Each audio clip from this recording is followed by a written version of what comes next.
اچھا 9 مئی کے واقعات اور اس کے بعد ان کے اوپر فیصلے اور پھر اس کے اوپر reaction B G S P R کا بھی اس پہ آیا، باقی ساری چیزیں، اور پھر یہ اکثر جو شوشہ چھوڑا جاتا ہے کہ جی ابھی بھی مذاکرات کے کوئی رستہ باقی ہے یا حکومت سے بات ہو سکتی ہے، آپ کو لگتا ہے کہ ایسی کوئی سچویشن ہے؟ آج کی جو D J S P R کا بیان ہے تو کسی کو تو اس میں شک ہی نہیں ہونا چاہیے. آج بھی یہ بتایا جا رہا ہے کہ یہ جو ضمانت ہوئی ہے یہ وقتی ریلیف ہے، سزائیں پھر بھی ہوں گی. حکومت بھی یہی کہہ رہی ہے. حکومت بھی یہی کہہ رہی ہے. میں سمجھتا ہوں کہ خان اور اسٹیبلشمنٹ اور حکومت دونوں کی سوچ ایک ہے.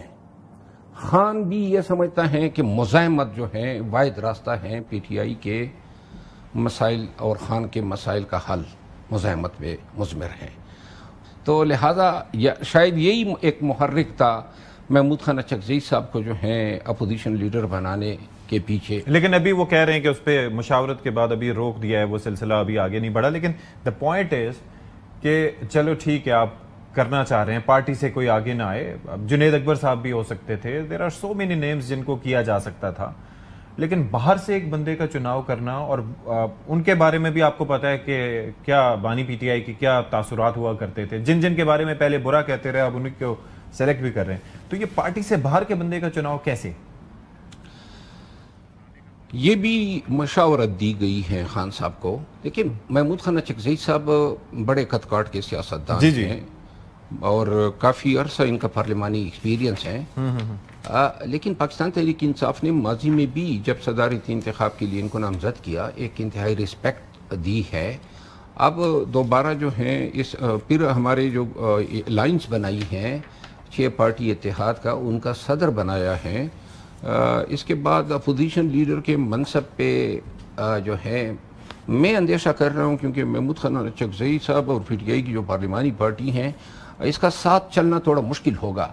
اچکزئی صاحب اپنے انداز سے اپوزیشن کو لیڈ کرنا چاہیں گے. ایسا ہی ہے. ماضی میں پی ٹی آئی کی پارلیمانی کی پارٹی نے کبھی ان کو اعتماد میں ہی نہیں لیا کسی بھی منہ کے لیے. تو لہٰذا پارلیمنٹ کے اندر، اسمبلی کے اندر معاملات جو ہیں وہ ذرا تھوڑے سے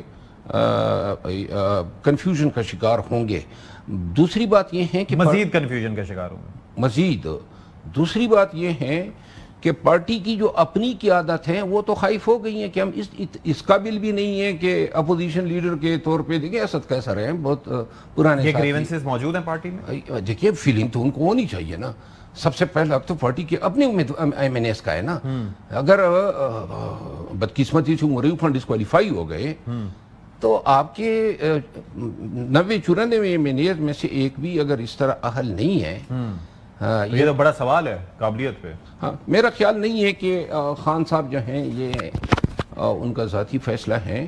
یہ بھی آپ کو لگتا ہے ذاتی فیصلہ نہیں ہے ان کا؟ بالکل نہیں. لیکن یہ بھی تو ہو سکتا ہے کہ جس طریقے سے احتجاج یا ان کی پلاننگ یا ان کی ایگزیکیوشن میں ایک طریقے کے لوگوں کو موٹیویٹ کرنے میں، ان کو نکالنے میں اور خود بھی نکلنے میں ناکامی پہ یہ ریئیکشن بھی تو ہو سکتا ہے بانی کا.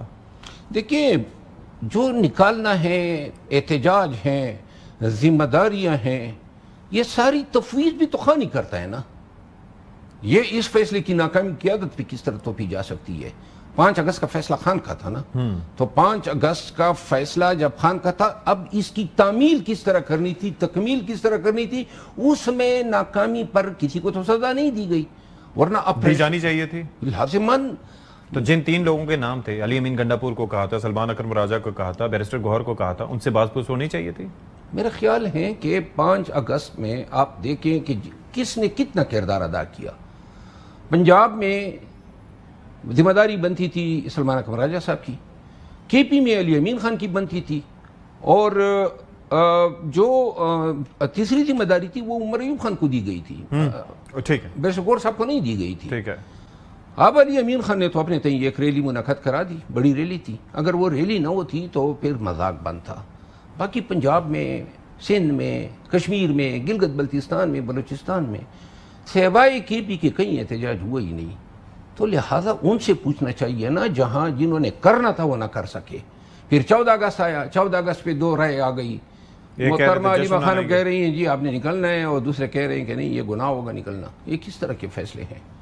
اور یہ مذاق کیوں بنا رکھا ہے؟ ورکر کنفیوژن کا شکار نہیں ہوگا. لیکن مجھے ایک بات بتائیں، جو کنفیوژن کا ہم تذکرہ کر رہے تھے، پہلے کہا کہ جی یہ ضمنی انتخابات میں حصہ نہیں لیں گے، یہ آیا نا، آپ نے بھی میں سنا نے ہوگا۔ یہ کہا تھا کہ یہ فیصلہ ریویو ہوگا، کیونکہ اس فیصلے کے پیچھے کوئی وزڈم نہیں تھی۔ اچھا، کیا دانش ہے؟ آپ نے پارلیمان کا اگر حصہ رہنا ہے تو پھر آپ کیوں کر چھوڑیں گے وہ سیٹیں بالخصوص جو کے پی سے بلانگ کرتی ہیں اور جو آپ جیت سکتے ہیں؟